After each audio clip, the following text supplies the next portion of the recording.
Break with Rachel Vigil, taking a daily look at the biggest stories in Denver sports and interacting live with you, the Coffee Break fam. So sit back, relax, grab a cup of joe, and enjoy your coffee break. Here's your host, Rachel Vigil. What's going on, everybody? Happy Monday. It's so weird because typically when the Broncos play on a Sunday, I'm like, all right, right back into it. But having the day off yesterday felt very strange. Lots of things happening in the NFL, too, that we will get into. Andrew Mason to join us shortly to tell us what Sean Payton talked about in the media this morning. You guys, it was an ugly game. And I think this is kind of what we all probably should have expected a little bit more of. The Detroit Lions are a relatively really good football team. And that's what we learned. The Denver Broncos cannot produce turnovers.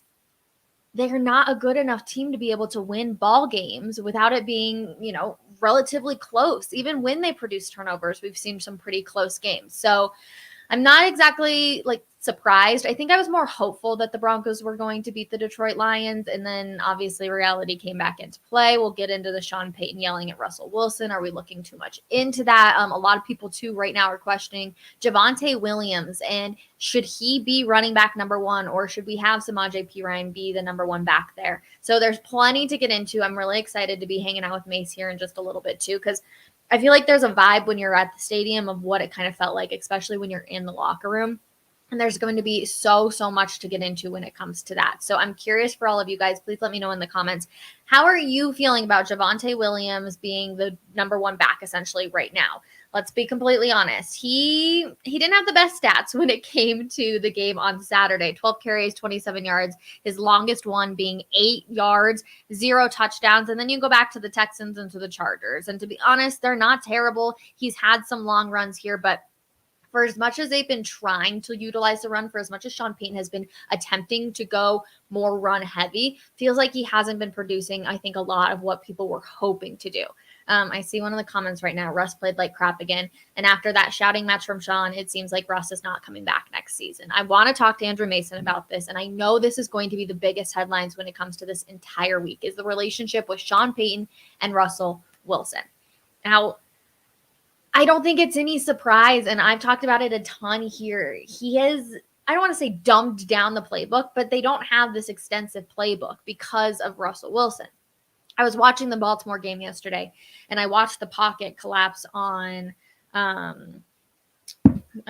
Jackson, and he was still tall enough that he was able to produce a play. And you guys, I do think that Sean Payton would prefer a taller quarterback. And that sounds so simple. And yes, everyone wants a taller quarterback. I totally get that. But they're not running the playbook that they want. When the pocket collapses and this offensive line has not been good at all. I feel like they had a few games where everything was starting to click. And then as of recently, it's really been a struggle.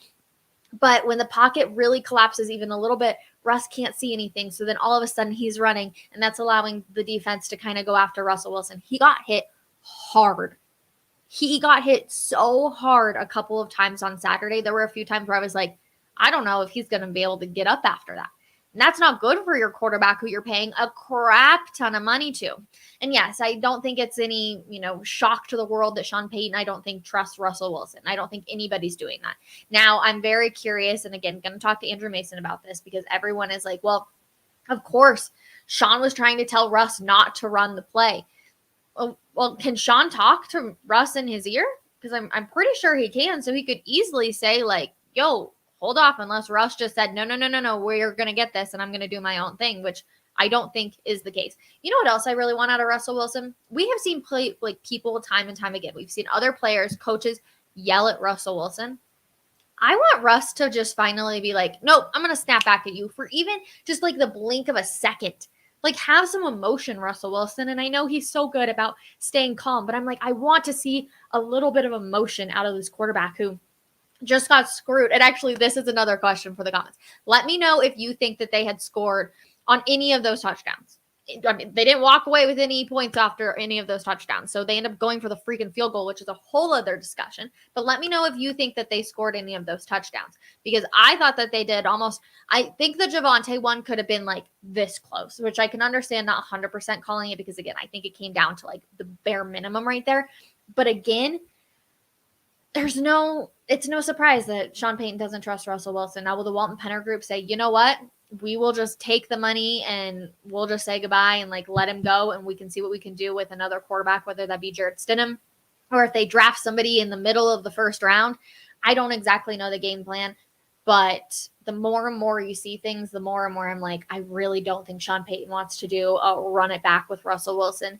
And we'll get into the playoff talk, what needs to happen for the Broncos to make the playoffs, because there is like, they have to win out. That's kind of the most important thing. Like that's a number one priority, is they have to win out. I think it takes their percentages up to like 77%, but there's so many other teams that we're going to have to pay attention to as well for that to happen. So I do see a very good friend of ours, Andrew Mason, behind the scenes, and you guys, he's got the biggest smile on his face. So let's of course bring him in. Mason, good morning. How are you?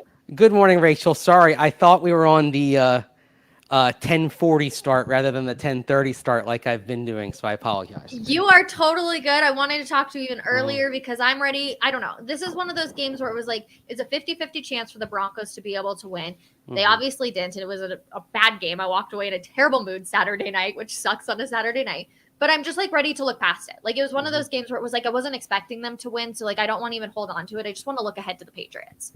Yeah, and I mean, as we saw, not this past week, but the week before when the Patriots played the Steelers, I mean, they can throw some tricks at you defensively. I mean, it's for all it's gone wrong with this team, it's still a very creative defense, and I do wonder if Bill Belichick's going to look at some of the blitzes that Aaron Glenn brought for the Detroit Lions on Saturday night and try to mimic those. If there's one thing that's kind of a real concern coming out of this for the Broncos offense going forward, it's that, to their credit, Detroit brought some different looks.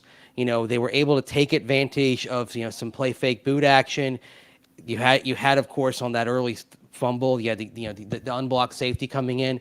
So I imagine Belichick's going to dial up some kitchen sink stuff, as it were.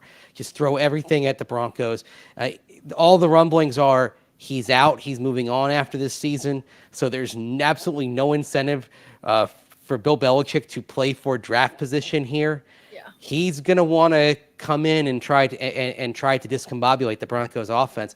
So even though the Broncos, they're in good shape in terms of their matchups here, they ought to do well against three teams that are featuring Bailey Zappi, Easton Stick, and Aiden O'Connell at quarterback. But you never know. I mean, we've seen, if we've learned anything out of the last few weeks, I mean, who saw Jake Browning doing this like he's doing in Cincinnati, right? I mean, the guy was deemed expendable off of the Vikings. They didn't even want him on their practice squad, basically, right? And now here he is, and he's running the Cincinnati offense with aplomb and effectiveness. So, yeah, you can't put anything in the bank just yet for this Broncos team, and certainly you can't put a playoff spot in the bank even if they win these three games, and that I'm sure we'll get into. Okay, yeah, let's just get into it. What essentially needs to happen? And obviously so much changes, right? Like 2 weeks ago, we were like, oh, they're pretty much a surefire to get into the playoffs. Everything that the Broncos needed to happen this weekend didn't happen. So right now, obviously with 3 more weeks left, what essentially needs to happen in order for the Broncos to make the playoffs, assuming that they could just win out? Of course, yeah. Starts with getting to 10-7. But part of the problem here is, and we talked about this a few weeks ago, the tiebreak situation could be coming home to roost, unfortunately. Like you and I were texting before the show, Rachel, and I just off the top of my head, I came up with a scenario where Buffalo wins out, which includes beating Miami in Week 18, and thus Miami, if they lose to Baltimore, which is a very losable game for Miami, all of a sudden Buffalo and Miami are both 11-6, and they both go. And so there's one of your wild card teams is from the AFC East. Cleveland wins 2 out of 3 on this home stretch here. They're 11-6, and then a troublesome thing in the AFC South is both Houston and Indianapolis win tiebreakers with the Broncos. So you're looking at a situation where maybe Cleveland's 11-6, second place in the AFC East is 11-6. We haven't even talked about Cincinnati in this equation. The Broncos do win a tiebreaker over Cincinnati on conference record, but in the AFC South teams, they're in contention. If it's, Jacksonville's still in front by a pretty, by tiebreaker at this point, but Houston and Indianapolis both win tiebreakers over the Broncos. Indianapolis on conference record, Houston on a head-to-head. So you start kind of looking at scenarios here, and really, one thing that would help, if Jacksonville kept free falling, that would help. If Jacksonville sitting at 8-6 is 9-8 by the end, and they fall out of the division title race, and they give that to, and that goes to either Houston or Indianapolis, that would help. But then you would need one of Houston or Indianapolis to also come in at 1-2 down the stretch and be 9-8, while the Broncos are 10-7. So I'm pulling up there who they're playing. Mm-hmm. I'm like, okay, they got the Bucks, the Panthers, and the Titans on their schedule. Yeah, that's the Indianapolis, right? Yeah, or no, that's Jacksonville. Or Jacksonville, yeah. Well, start there. So basically, start there. Go, go Bucks, right? I don't mind saying that. I've lived a long time in Tampa. Yeah. Oh yeah, I know you Tampa Lightning. I'll never forget you during that cup run. Yeah. So it's the Bucks, and then who's the next opponent there that you rattled off? Panthers. Okay. Well, you can't really hope for that one. Although Carolina did shock Atlanta yesterday in a game. What an ugly game.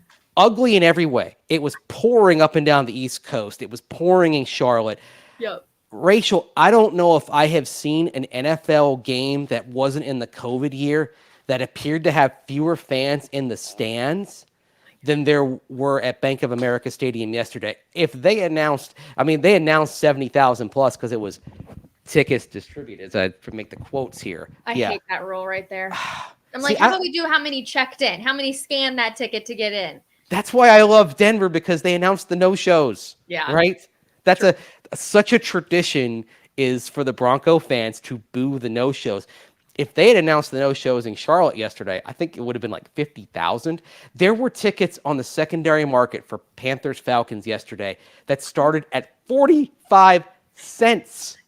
Why not just put free at that point? I mean, maybe you got to pay some fees. I don't know. I was dying. I'm like, 45 cents? But also, the game was terrible. And yeah, you really want to go stand in the rain. Like, I guess I get it. But, I mean, do they have any bars in that stadium? Could you have just gone to the game and sat at the bar, They've got them on the club level. I don't, yeah, I was just there last year. I don't recall like a real good bar area on the concourse.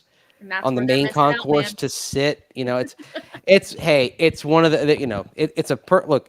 I think it's a perfectly fine stadium, but I think ownership there wants a new stadium at some point. But they've got so many issues out there. But anyway, so Jacksonville Jacksonville plays Tampa Bay, Carolina, and then you said they close with Tennessee, right? Correct. Okay. Okay. It's not helping the Broncos' odds. Indianapolis and Houston do play each other. Okay. Do you have Houston and Indianapolis in front of you right this sec? Yeah. I can pull it up though. Okay. Let's pull it up. I don't have the screen in front of me right now. So. No, you're good. Trust me. All right. Houston. They play the Browns this upcoming weekend. Mm-hmm. Then the Titans and then the Colts. Okay. Here's. Mace, it's just not looking good for the Broncos. Okay, let's start here. Let's see if you can get the Browns back to 10-7, which means they go 1-2 the rest of the way. You're looking at all the results, by the way. That Cleveland result really hurt. Yeah. They're down 10 points in the fourth quarter. Joe Flacco is looking awful. He's thrown multiple picks. Yep. And then they're the Bears. I mean, the Bears are a lousy team for a reason, right? And they bared it up, basically. Right down to, mismanaging that last drive in the last 30 seconds. And then, after not getting a chance for a tying field goal, the Hail Mary's in their hands in the end zone. I know. And, I was thinking, like, which was, like, you look back at, like, which results, if you're the Broncos, you're like, oh, man. Yeah. The Cleveland result, The Colts Titans game. That was such a flogging. But that hurts because of the tiebreaker situation with Indianapolis. Yep. I mean, like we're looking at that Houston Indianapolis game in Week 18. It could if it breaks in the wrong way, Rachel. It could be a situation where the Broncos are hoping for a tie. Yeah. Because if one or the other wins, that might put them to 10 wins, assuming they lose one before, and that might be the end of it. There are so many permutations right now. Honestly, but Mace, it's tough. This comment kind of just like wraps it up. It sucks when you have to depend on other teams to get you into the playoffs. And that's all it is. And that's where the Broncos are right now. I mean, there's a depending on when kickoff in Las Vegas is in Week 18, there is a scenario where the Broncos could win the next 2 games and yet could be eliminated by kickoff in Las Vegas. It depends. But you didn't lose me there. Yeah, it depends when other games happen. Yeah. But there is that scenario where they could be taking the field and they're done, even with a 9-7 mark going into that game.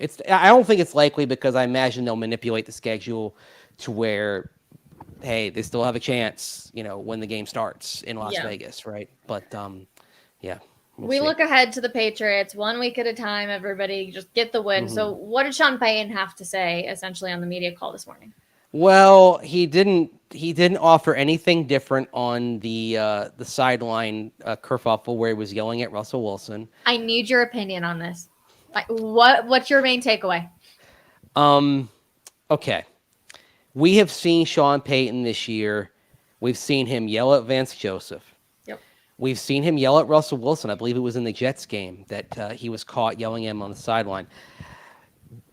Sean Payton runs hot from time to time. And I think, is he frustrated with some aspects of how Russell Wilson is playing? I mean, because he can't run the entire breadth of the offense that he would like to. In that moment, are there other things happening like the Javonte play on third down where maybe he was in, maybe he wasn't? The Joel McLaughlin play on second down, maybe he's in, maybe he wasn't. They didn't challenge that. Peyton talked about not challenging that and not having things quite clear in terms of what they saw. I think it's one of those things where, is he frustrated with what the offense can't do? Yes. In that moment, he's also frustrated over things that are happening. Yeah. And Russell Wilson happens to be there and be on the receiving end of that. Peyton's one of those coaches and one of those personalities where, like, he can be yelling at you one moment and then, like, 5 minutes later, slapping you on the back, being like, "All yeah, right." Yeah, it's out of his mind. I mean, I remember Mike Shanahan could be that way. I mean, I've when I worked for the team, I've been yelled at by Mike Shanahan. Yeah. And then like 15 minutes later comes by, it's like nothing happened. Yeah. Right? I mean, okay, coach. All right. Sorry, coach. Yeah, there we go. But I think, there's probably a little bit too much significance being put on this, but I understand why, because it's that visceral moment. It's captured on camera. The entire country saw it. He just takes it. Yeah. Just sits there and has this blank stare of like, all right, I'm going to listen. It's crazy. That's Russell Wilson's mentality as well. Like he leans into that neutral mindset, right? Yeah. Not having highs, not having lows. Yeah. And so his reaction there would be consistent with that mental philosophy that he tries to have. Yeah. And then you've got Davis Webb, the QB coach, sitting. I mean, that poor guy, he got told essentially, like, shut your mouth, I'm talking right now, from Sean. Yeah. I was like, oh, snap. Everything about that, like, it's uncomfortable to watch, right? I think kind of seeing the kind of personality that Sean Payton is, and kind of knowing his history, he's going to blow up somebody sometimes at just whoever's there. His mentor, Bill Parcells. Someone asked me, "Have you ever seen a coach blow up at a quarterback like that?" And I'm like, "Yeah, I saw Bill Parcells do it to Phil Simms back in the day." Right? I mean, it's actually, if you go back and watch the NFL Films America's game on, I believe it's the 1986 Giants, and they talk, and Phil Simms kind of talks about that incident, and it was captured on camera, and Parcells is going, "Shut the up. You play, I'll bleeping coach. You got that?" Like, and Simms Got like, it, "Yep, coach. understood that." Thank you. So we'll move on. Yeah. All right. I didn't say it. I just, I didn't. Oh no, nothing to I bleep trust out. me. Yeah. You see those moments, but you also Mhm. see how much passion, because there's so much time and effort that goes into this game every Yeah. single week.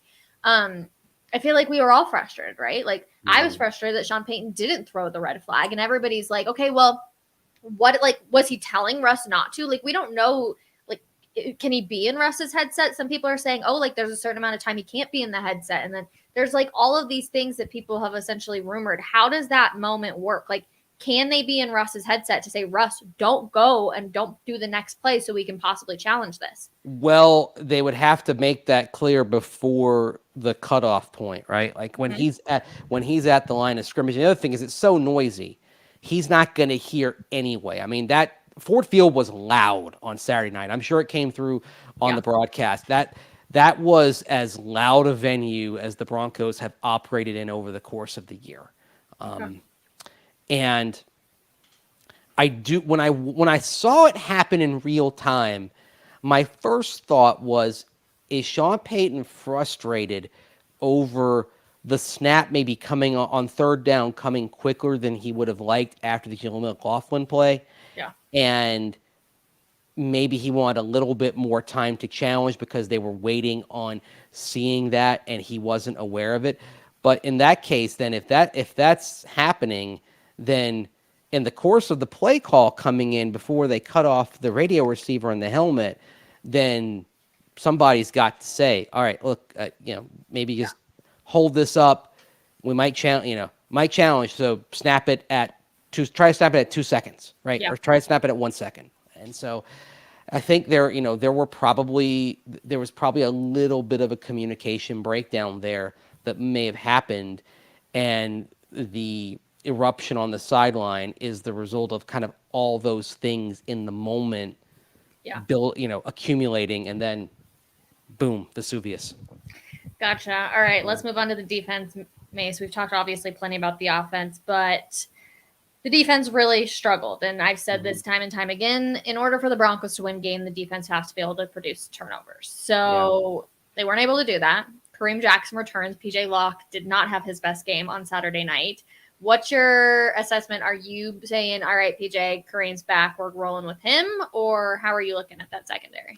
I think you want to see just how Kareem Jackson looks coming back from a 4-week hiatus. And I think this may be one of those games where you put Kareem Jackson back in part because PJ had a frustrating game last Saturday, but you're talking about a short leash type of situation, right?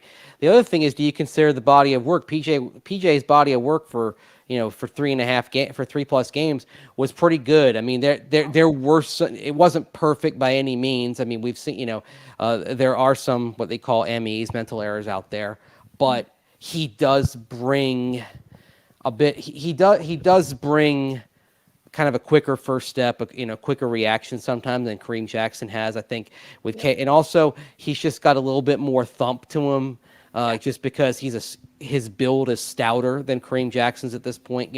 There's one of the things with K-Jack is he's playing safety at about 184, 185 pounds. So how are you going to get those big hits? I mean, it's basically using your entire body and kind of coming up off one foot, and that's leading to and then leading with the helmet shoulder area, and that's one of the things that's leading to trouble right now. Do you want to be in a situation where you run the risk of that happening again? That's what Sean Payton and Vance Joseph are going to have to weigh before they make that call. But maybe it's something where I go back to week 1. The Broncos introduced 3 starting safeties when Caden Stearns was healthy, so they introduced Justin Simmons, Kareem Jackson and Caden Stearns, and then they came out and started Kareem Jackson. And I think we would have seen more of Stearns as the game went on, but then he suffered the season-ending injury there pretty early in the game. Maybe this is a situation where you sort of go with that arrangement and maybe you formally start Kareem Jackson, but you keep working PJ Locke in. That may be kind of the way of, basically kind of splitting this and figuring out a solution. Okay. That's interesting because, I just think back. I'm like, and you never want to say that, like, somebody's being targeted. Like, I hate to use that cop-out, but, like, even if that could possibly be the case, I use the word possibly in there, like, the Broncos can't afford a 15-yard penalty.